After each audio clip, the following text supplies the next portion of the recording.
Bienvenidos y bienvenidas a este espacio que el Tribunal Supremo de Elecciones ha generado para que la ciudadanía pueda conocer a las 20 personas que postulan su nombre para alcanzar la presidencia de la República. Conoceremos no solo a las personas, sino también la visión que tienen para el país y sobre todo sus propuestas específicas para diferentes poblaciones. A todas las candidaturas se les harán las mismas preguntas para que usted pueda hacer sus propias comparaciones. Le damos la bienvenida a don Claudio Alpizar Otoya, del Partido Esperanza Nacional. Muchas gracias, a la orden, aquí con la mejor disposición de colaborarte en todo lo que vos dispongas. Muchas gracias. Don Claudio, empecemos por lo más importante y primero, contarle a la gente quién es Claudio Alpizar. Claudio Alpizar es un politólogo que graduó en la Universidad de Costa Rica en licenciatura, que después sacó una maestría en la Universidad Nacional en Estudios para el Desarrollo de América Latina y después vuelve a la Universidad de Costa Rica y hace estudios de doctorado en Gobierno y Políticas Públicas.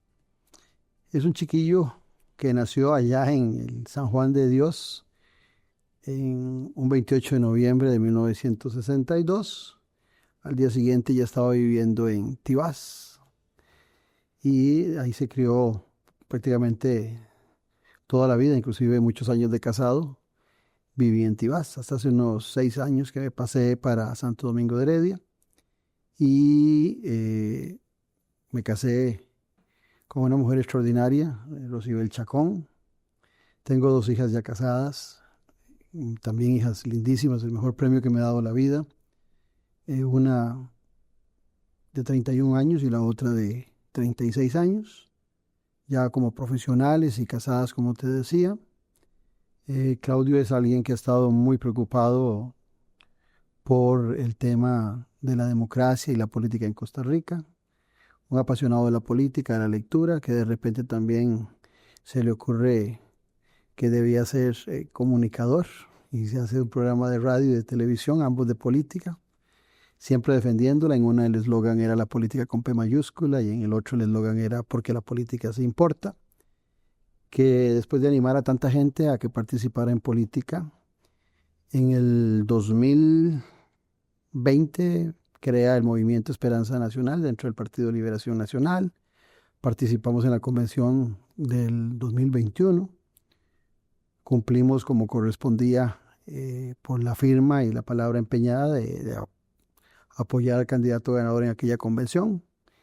Pasa la elección del 22 y empezamos a formar el Partido Esperanza Nacional buscando fortalecer el sistema de partidos políticos en nuestro país en vista de que hoy pululan muchos partidos, pero más que todo para cumplir requisitos en muchas ocasiones con el Tribunal Supremo de Elecciones. Y vos me comprenderás que por defecto de formación los politólogos aspiramos siempre a que los partidos políticos sean realmente instituciones, con ideología, con programa, con gente. Y en ese proceso hemos estado. No puedo dejar pasar la oportunidad para resaltar lo que he hecho hace, ¿qué? 2 años, de decirle a la gente de que sacamos el proceso en muy buena forma gracias a la colaboración que siempre tuvimos y a la orientación del Tribunal Supremo de Elecciones, una institución que en estos últimos años ha sido muy maltratada injustamente, pero que es un baluarte de nuestra democracia y que en el caso particular de Esperanza Nacional siempre nos orientó y fuimos un partido que cumplió con todos los requisitos, lo hicimos bien y aquí estamos ahora en competencia y yo como candidato del partido. Muchas gracias. Bueno, cuando una persona aspira a la presidencia de la República, tiene un norte, tiene una visión, tiene un país que quiere construir. ¿Cuál es ese país que Claudio Alpizar y Esperanza Nacional quieren para Costa Rica? ¿Qué quieren de Costa Rica? Yo no me canso de decir, y es importante que quienes nos escuchen y nos ven lo tengan claro, tal vez los más jóvenes a veces no tienen esta referencia. Costa Rica es un país exitoso, históricamente hemos sido un país exitoso. Nuestros 204 años de vida independiente nos muestran como un país que marcó una diferencia sustancial, no solamente en su democracia, sino en el desarrollo social en relación al resto de América Latina. Algo que se nos ha reconocido en el continente y más allá del continente. Y creo que nosotros ya tenemos la fórmula del éxito. La fórmula del éxito fue aprobar y apostarle a que tuviéramos educación pública, gratuita y obligatoria, que el sistema de salud fuera universal y que nuestro país gozara, sin tener ejército, de una gran seguridad. Esos 3 bastiones fueron fundamentales para que Costa Rica resaltara con su democracia, con su desarrollo social, y hoy nos encontramos en una situación complicada que en los últimos años se ha venido acentuando, y más en el actual gobierno, donde se ha acentuado mucho la debilidad de nuestra salud. Por decirte algo, este gobierno arranca con una lista de espera de 700,000 personas. En 3 años y medio la ha llevado a 1.200.000 personas que esperan alguna atención particular, una atención de un especialista, una operación, un examen en la Caja Costarricense de Seguro Social. En el tema de la educación, no lo digo yo, lo dice el Estado de la Educación. Hemos vivido los 3 peores años. Ya veníamos malitos en educación y se ha acentuado. Y en el tema de seguridad, como repito con mucha frecuencia, en 1948, en nuestra guerra civil, murieron entre 2.500 y 3.000 personas. En el actual gobierno ya superamos esa cifra en 3 años de muertos. Entonces, esos 3 pilares que fueron fundamentales es lo que aspiramos en el Partido Esperanza Nacional, de llevarlos a un buen nivel y que sean ejes transversales de esa fórmula exitosa que tuvimos por tantos años. Muchas gracias. En los últimos meses, gracias al apoyo del Flaxo Costa Rica, la Facultad Latinoamericana de Ciencias Sociales, hemos desarrollado grupos focales en todo el país para conocer qué inquieta a la ciudadanía, y con base a ello decidimos esta dinámica de 10 preguntas, 10 respuestas, enfocándonos en que Costa Rica, a pesar de ser tan chiquitita, tiene diferentes poblaciones con sus propias necesidades y dudas. Entonces, vamos a iniciar. Las personas con discapacidad han sido históricamente una población sujeta de múltiples discriminaciones y limitaciones. Por ello queremos conocer sus propuestas en materia de atención, inclusión, accesibilidad, autonomía para la población con discapacidad, no solo qué, sino también cómo lograr alcanzar esas propuestas. Todos estamos expuestos a una discapacidad con el transcurrir del tiempo. Cuando llegamos a ser adultos mayores, vamos a tener discapacidades. Entonces, de alguna manera, cuando nosotros legislamos y proponemos políticas para las personas con discapacidad, estamos de alguna manera legislando para beneficio propio, porque va a llegar el momento en que nosotros también vamos a requerir de esos servicios y de esa atención. Tenemos una ley que no ha sido implementada, la ley 7600, en todos sus alcances, y que creo que también debemos revisarla dentro no solamente de los resultados que nos ha provocado, sino también de los compromisos que no se han cumplido. Por otra parte, también en nuestro programa hablamos mucho de la posibilidad de que las personas con discapacidad realmente sean contempladas para el ejercicio de funciones, de trabajos, sobre todo aquellos que están físicamente bien, que tienen pues algún hándicap, pero que también tienen la capacidad mental e intelectual de poder desarrollar un trabajo, porque eso también pasa por el tema de la salud mental, de lo que representaría. Por otra parte, nosotros también hemos creído y creemos enormemente en que una institución como CONAPAN para el adulto mayor también tenemos que revisarla, tiene que ser más agresiva en sus políticas públicas para un sector que representa hoy a 600,000 adultos mayores, de la mitad de ellos sin pensión. Y por otro lado también estamos promoviendo ideas que faciliten a las familias el poder mantener con todo el equipo y todas las cosas que se requieren a esas personas con discapacidad, porque no es lo mismo una persona con discapacidad en una familia pudiente que en una familia muy pobre. Y eso nos tiene sumamente preocupados. Entonces el proyecto va en la medida de fortalecer la ley 7600, revisándola, ajustándola a las nuevas necesidades, y por supuesto no hay la menor duda que aunque nos cueste y sea difícil, la infraestructura hay que revisarla, las aceras, la forma de transitar en sitios públicos, en escenarios, en teatros y demás, es fundamental para poder sumarlos a ellos como ciudadanos como corresponde. Muy bien. Las mujeres en Costa Rica, más que una población, somos la mitad de ella y también la mitad del padrón electoral. Pero los datos confirman que cargamos con dobles y triples jornadas laborales, con salarios más bajos, con mayores tasas de violencia. ¿Cuál es su propuesta concreta y viable para garantizar esa seguridad física y laboral de las mujeres en Costa Rica y cómo desarrollarlo? Hemos avanzado mucho, pero hay mucha tarea pendiente para abrirle espacios a las mujeres. Antes que me preguntabas quién era Claudio Alpizar, podría agregarte que fue un niño que se crió con 3 mujeres. Yo soy hijo de madre soltera, entonces recuerdo que mi hogar era mi tía, mi madre y mi abuelita. Y estoy hablando de 1962 y la década de los 60, y era muy duro para las mujeres realmente salir adelante en aquella época. Hemos avanzado mucho, pero hay mucho pendiente todavía. Sobre todo para las madres solteras, que también, ahora que te hablaba de las pensiones, en el tema de mujeres sin pensión, hay una gran cantidad que son madres solteras y jefas de hogar. Hay que ver cómo creamos un programa que lo hemos estado planteando también junto con la Caja Costarricense de Seguro Social, y buscar cómo generar posibilidades de la red de cuidado, fortalecerla, la red de cuidado, por supuesto, con horarios ampliados, porque no todas las mujeres trabajan en un horario de 8 a 5 de la tarde, un horario tradicional. Pero también creemos en la necesidad, no solamente para trabajo, sino también las oportunidades de estudio. Las oportunidades de estudio en universidades públicas, las posibilidades de estudio en un Instituto Nacional de Aprendizaje, por ejemplo, porque también es cierto que necesitamos generar empleos, pero empleos de calidad para las mujeres. Y hay un sector, o hay una zona del país que nos preocupa muchísimo, donde hay menos posibilidades, porque hay menos mujeres profesionales, que es el sector rural y el sector costero de nuestro país, donde las oportunidades son aún menores. Entonces acá no solamente ocupamos darle un desarrollo integral a la economía costarricense que contemple todas esas necesidades, sino que también ocupamos la mano amiga del Estado, sobre todo, te repito, para esas madres solteras y esas jefas de hogar que en muchas ocasiones tienen que limitarse a trabajos informales en vista de que tienen que desarrollarlo desde su casa, no tienen tecnología, no tienen internet, tienen una brecha digital enorme, que si pudiéramos superar todo eso, seguramente tendrían grandes oportunidades para encontrar trabajos desde sus casas, tratando de tener ahí mismo a sus hijos y poder desarrollar en un núcleo familiar las funciones necesarias para los ingresos que requiere la familia. Muy bien. Hoy en día la niñez registra una afectación real producto de la baja de la inversión social y un aumento en las tasas de violencia de las que son víctimas directas.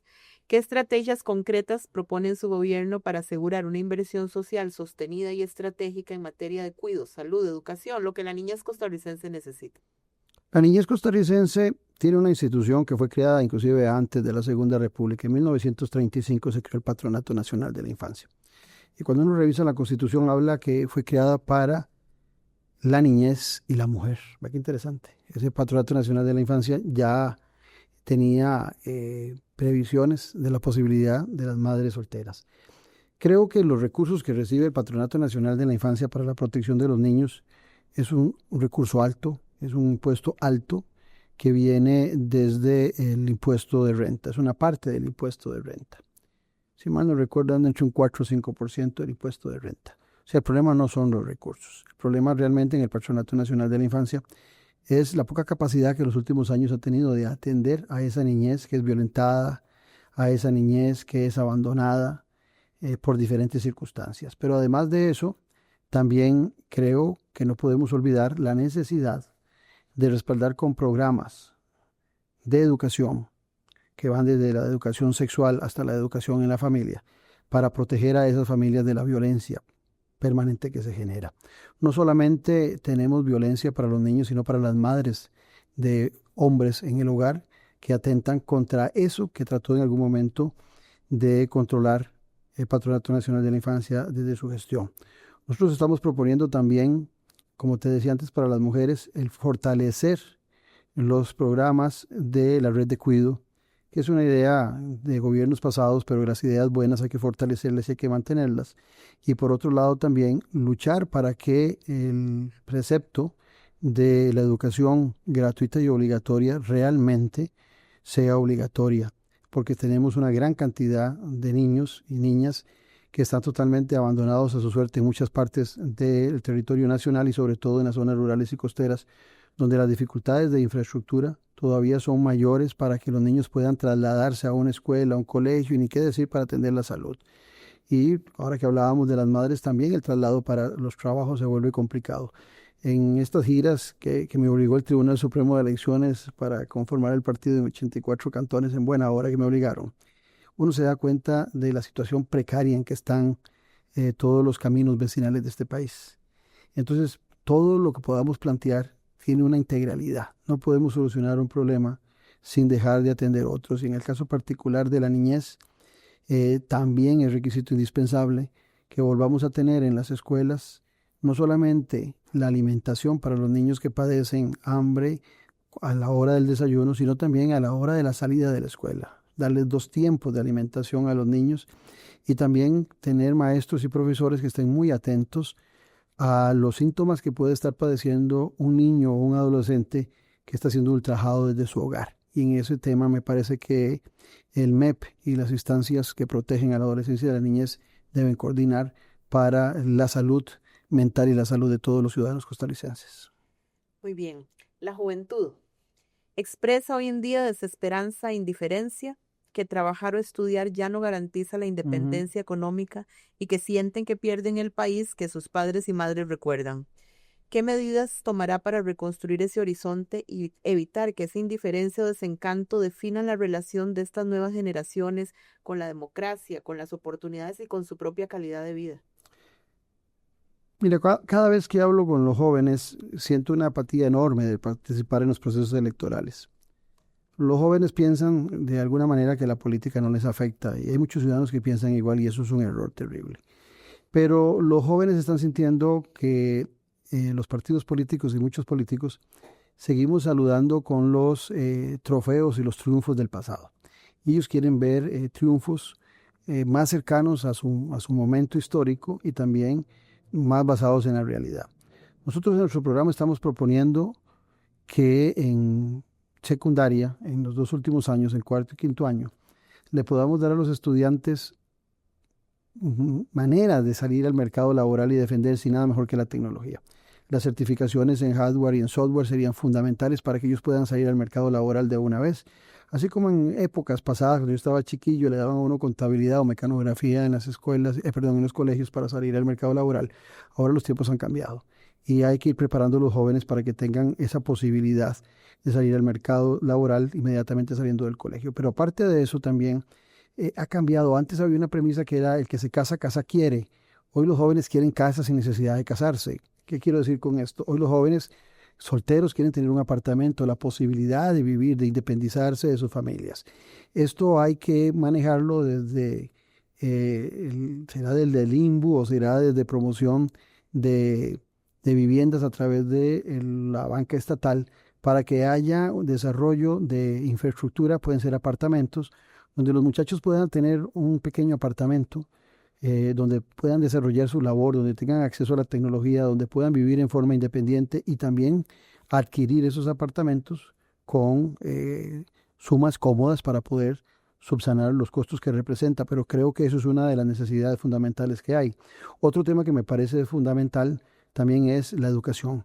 Los jóvenes quieren oportunidades de educación y hoy por hoy, en muchas ocasiones, con un crecimiento de la población en nuestro país, las universidades estatales se han saturado en algunas carreras y muchos muchachos quedan a la suerte de prepararse en el mercado público, privado de la educación. Hay que buscar cómo darles becas para que los muchachos también estudien lo que desean estudiar y tengan oportunidades para desarrollarse. Otro tema que me parece también que es importante es la oportunidad de desarrollar desde la juventud actividades deportivas, recreativas. El mundo ha cambiado muchísimo. Los jóvenes tienen otras expectativas de la política y es muy posible que los partidos políticos les sigan haciendo la misma oferta, una oferta que ya está sesgada, cansada y que no es exactamente lo que los jóvenes están demandando. Las oportunidades de los idiomas, yo en broma lo digo, pero es cierto.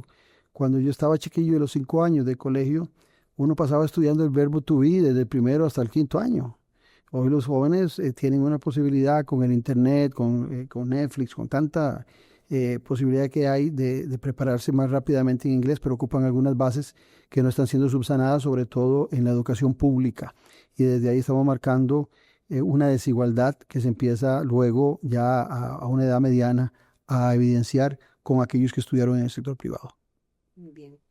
Tenemos claro que la pirámide poblacional del país se ha estado invirtiendo y hoy tenemos muy pocas personas jóvenes frente a una población adulta mayor que dice, entre otras cosas, que sus pensiones no cubren ni medicinas ni alquiler. ¿Qué reforma impulsará para evitar que el encarecimiento convierta la vejez en una etapa de pobreza? Los hijos nuestros, por lo menos las mías, las oigo con mucha frecuencia decir, papi, pero es que dicen que nosotros no vamos a tener pensión. Esto va ligado a la pregunta anterior. Los jóvenes piensan que no van a tener posibilidades de pensión y es posible que si no hacemos algo, eso sea cierto. La pirámide que hemos tenido es que la base, la juventud sostenía las pensiones de una población que tenía pocos adultos mayores. Hoy, los adultos mayores en nuestro país, te decía antes, solo en pensionados hay 600, perdón, solo en adultos mayores, la mitad pensionados hay 600,000. Los niños, hoy por hoy, menores de 12 años, andan alrededor de 900,000 y eso viene cambiando. Vienen subiendo los de mayor edad, que para el 2050 van a ser mayoría en referencia a los menores de 12 años. Nosotros hemos creído que el tema de la pensión es fundamental.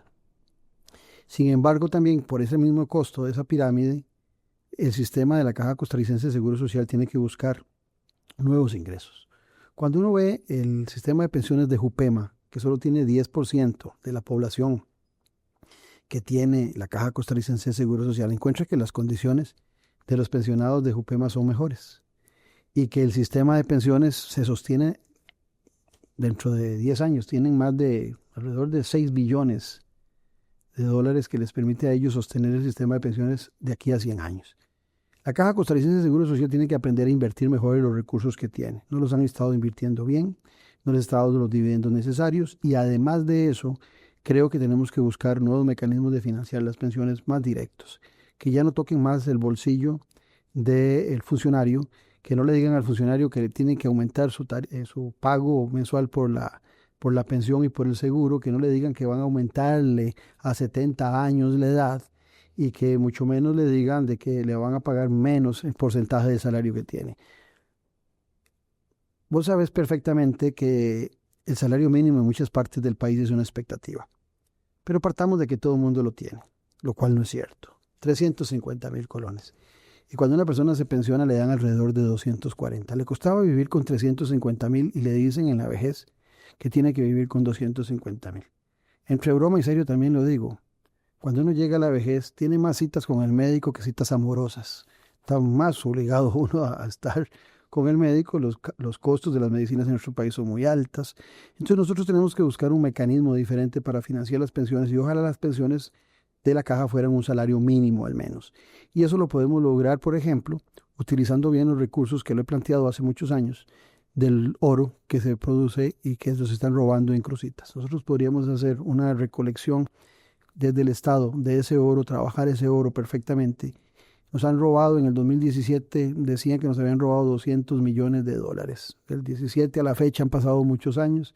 En aquella época la onza de oro estaba a 800, hoy está a 4.150 dólares la onza, 5 veces más.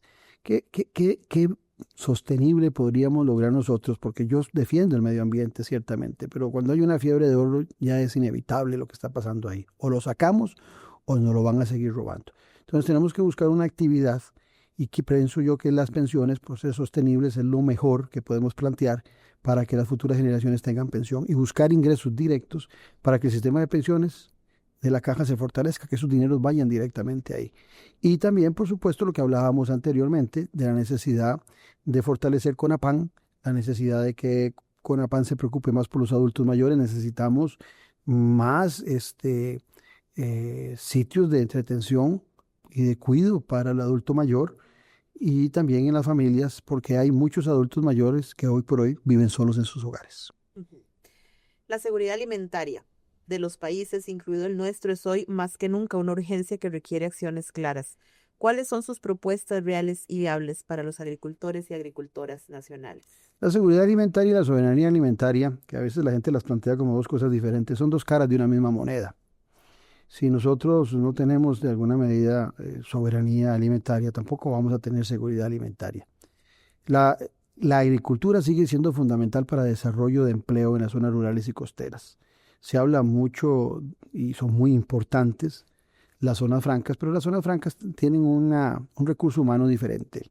Tienen un recurso humano que es muy preparado, que tiene altos niveles educacionales. Y por otro lado, requieren de una infraestructura que muchas veces en las zonas rurales no hay. Hay que recuperar el agro costarricense en todos sus niveles. En algún momento de nuestra historia, el 50% del Producto Interno Bruto provenía del agro. Inclusive cuando nos planteamos las grandes transformaciones sociales en 1940, solo dependíamos del café. Éramos tan valientes que nos imaginamos universidad, Caja Costarricense de Seguro Social, garantías sociales, con solo un producto. Y por supuesto que era la audición de un agente que tenía una visión de estadistas. Bueno, nosotros hoy por hoy tenemos que recuperar el agro. El agro tiene varias posibilidades de ser recuperado. Tiene una ley extraordinaria y tiene una institución que hoy más que nunca hay que recuperar, que es el Consejo Nacional de Producción. Creemos fundamental en buscar centros de distribución de oferta, que es algo similar a lo que tuvimos hace muchos años, que eran los estancos, donde el agricultor pequeño y mediano pueda colocar sus productos sin intermediarios y que también el consumidor costarricense pueda comprar esos productos frescos y a mejores precios. Los intermediarios están matando no solamente al consumidor, sino también al agricultor. Y en muchas ocasiones se promueven las importaciones y el ciudadano compra la idea de las importaciones porque los que están encareciendo el producto producido al interno del país son los intermediarios. Entonces también ahí tenemos un programa para ver cómo revisamos el SENARA y poder volver nuevamente a que sea, el SENADA, sea nuevamente la institución que era amiga de los agricultores para la distribución de los productos. Pero además de eso, también creemos fundamental que desde el Ministerio de Agricultura, que hoy es menospreciado por todos los agricultores porque no lo sienten como un pie de amigo, poder desarrollar la tecnología necesaria.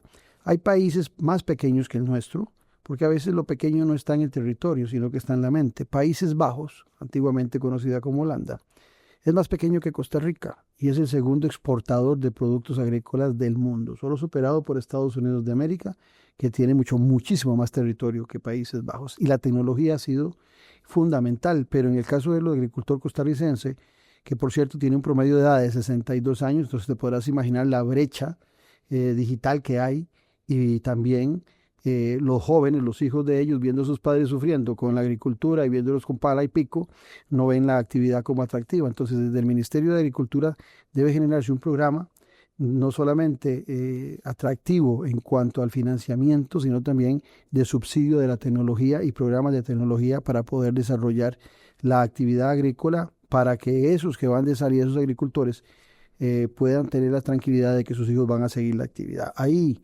en muchas zonas rurales de nuestro país algo muy contradictorio que repito también con alguna frecuencia. Hay gente tan pobre en las zonas rurales de nuestro país que lo único que tiene es tierra. Es contradictorio, ¿verdad? Entonces la inversión y el desarrollo de esas tierras en muchas ocasiones terminan vendiéndose para el turismo y viene el tema de la gentrificación y demás, porque el agricultor no sabe qué hacer. Entonces el acompañamiento del Estado en el desarrollo de la agricultura sigue siendo fundamental. Bueno, hablando justamente de zonas rurales y costeras, a veces pareciera que la única oportunidad, entre comillas, para muchas personas es migrar o caer en las redes del crimen organizado. ¿Cuál es su plan real para crear empleo digno fuera del gran área metropolitana en los primeros 2 años de un gobierno? Nosotros tenemos que entrarle muy fuerte a actualizar nuestra economía y nuestro comercio. La tecnología es fundamental. La brecha digital y el analfabetismo digital que viven muchos jóvenes y adultos en las zonas rurales, Costa Rica lo puede combatir perfectamente a través de los recursos de Fonatel. Por allá del 2021 se hablaba de que teníamos $200 millones de ese fondo para el desarrollo tecnológico Fonatel que tiene el MISID. Estoy seguro que en la actualidad ese monto debe haberse duplicado perfectamente. No nos dan datos en los últimos tiempos de ese fondo. Y ese fondo era para desarrollar tecnología y para desarrollar preparación en todos los rincones de este país.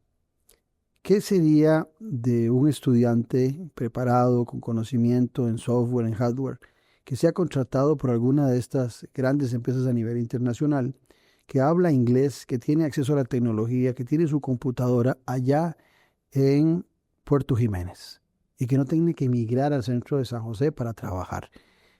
Ocupamos desarrollar la tecnología, ocupamos la educación ocupamos el desarrollo de idiomas para que esas zonas se nutran también no de la migración de sus habitantes hacia la meseta central, sino que se mantengan en la zona y que también sean parte de la reactivación económica por el consumo que representan ellos en sus zonas.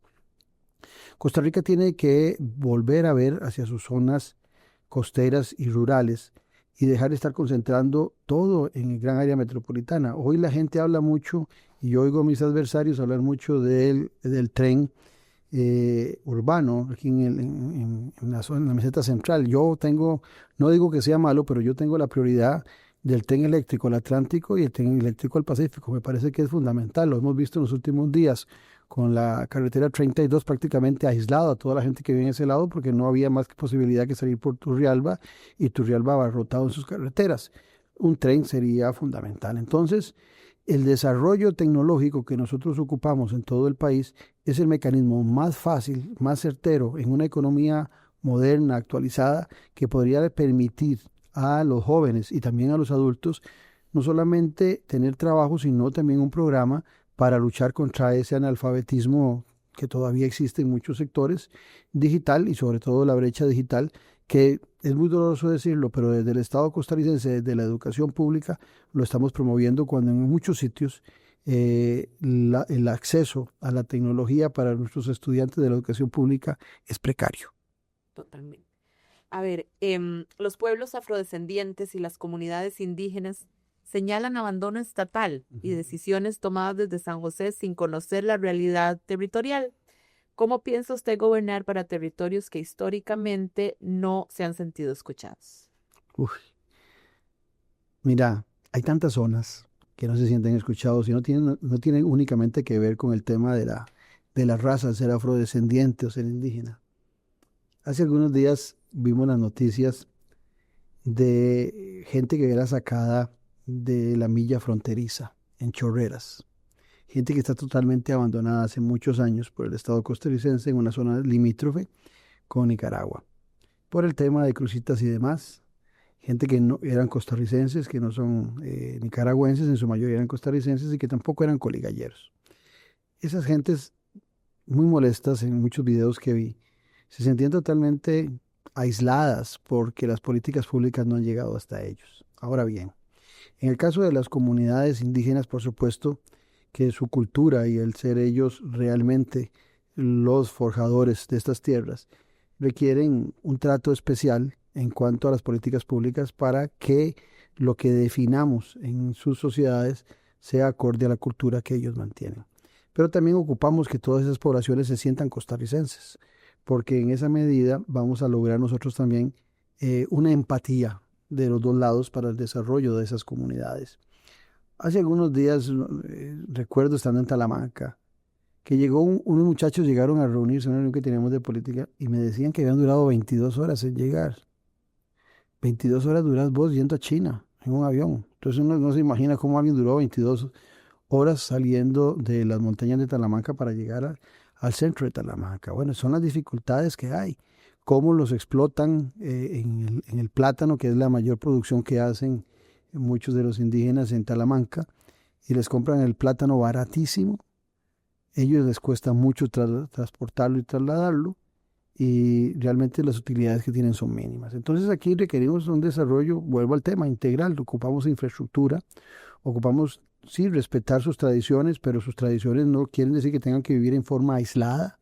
Pueden tener buenas carreteras, pueden tener buen acceso y sí respetarle su cultura y mucha de su organización territorial. En el caso particular de la comunidad afrodescendiente, yo digo que si nosotros hiciéramos un esfuerzo enorme, Limón podría ser un gran foco de atracción turística, que hoy por hoy no lo es tanto. No es como Guanacaste, no es como Punta Arenas. Y todo por las condiciones de la infraestructura. Uno ve los cruceros llegar a Limón, y en Limón no hay nada atractivo, ni siquiera el puerto donde desembarcan los cruceros.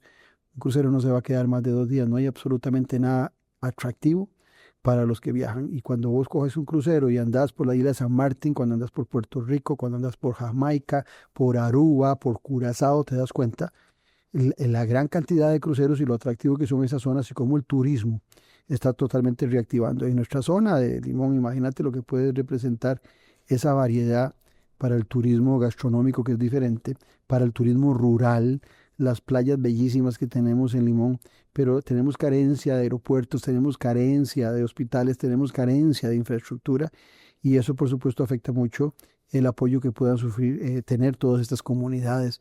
Y te repito, no es solamente la comunidad afrodescendiente o indígena, no, hay muchos costarricenses en muchas zonas del país, el norte al sur, que están totalmente abandonados. Vas a La Cruz, al cantón de La Cruz, y encontrás pésimas carreteras, pero pésimas. No puedo olvidar cuando fuimos a hacer la asamblea cantonal en esta zona, algo terrible, y son costarricenses, tratados como costarricenses de segunda categoría, y digo con cariño, digo segunda categoría, porque en ocasiones hasta de quinta categoría son tratados. Muchas gracias, Claudio. La población migrante se ve frente a dos posturas: aquellos quienes levantan la voz para detenerla y aquellos que levantan la voz para hacerla segura para quienes migran por temas sobre todo de refugio o laborales. ¿Cuál será la postura de su gobierno frente a la población migrante? Todos somos migrantes, de una u otra forma. Los apellidos de muchos de nosotros no son los apellidos de los aborígenes de esas tierras, ¿verdad?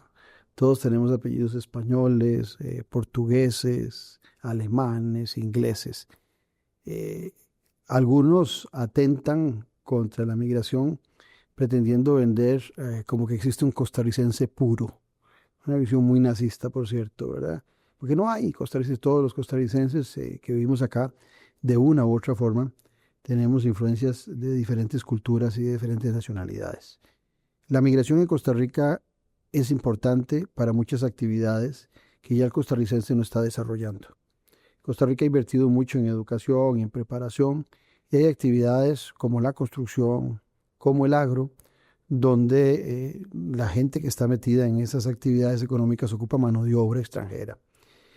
El tema es cómo regular el ingreso a nuestro país para que también esos que ingresan a trabajar coticen y no sean explotados con menos salarios mínimos, y que tengan las mismas garantías y que no estén en un trabajo informal. Hay países como Australia y Canadá, que son mucho más grandes que Costa Rica, que tienen programas de atracción para que la gente vaya a habitar a sus países, porque son países bastante despoblados y muy grandes, pero tienen un control sobre su población, sobre los migrantes. Yo creo que nosotros tenemos que tener también, por el tema de seguridad, un control de los migrantes. Pero cuando vemos los problemas nacionales, y aquí, perdóname, pero he oído a un par de candidatos casi echarle las culpas de todos los padecimientos que tenemos a los inmigrantes, y eso es falso. Cuando revisamos los temas de inseguridad en nuestro país, cuando vemos los muchachos detenidos por sicariato, casi en un 90-95% son costarricenses. O sea, no es cierto que los padecimientos que estamos teniendo sean de los migrantes, pero sí es cierto que requerimos una mayor responsabilidad, porque por temas de derechos humanos nosotros tenemos la salud universal, nosotros no tenemos hospitales para los asegurados y hospitales para los no asegurados, y si ocupamos entonces una regulación para que todos los que estén en nuestro país coticen, tanto nacionales como extranjeros. Si mañana un automóvil atropella a una persona en una carretera, ese puede ser un no asegurado costarricense o extranjero, que por tema de derechos humanos va a ser atendido en el Hospital México en el San Juan de Dios. Lo vamos a atender de emergencia. Entonces lo que ocupamos es luchar contra esa migración para que sea una migración ordenada. Y esto pasa también por el control de nuestras fronteras. Nosotros tenemos 700 policías de frontera. Y sumando las dos fronteras en forma lineal, la de Panamá y la de Nicaragua, tenemos alrededor de 650 kilómetros. Tenemos un policía de frontera por cada kilómetro. Si lo ponemos a trabajar las 24 horas, los 365 días del año.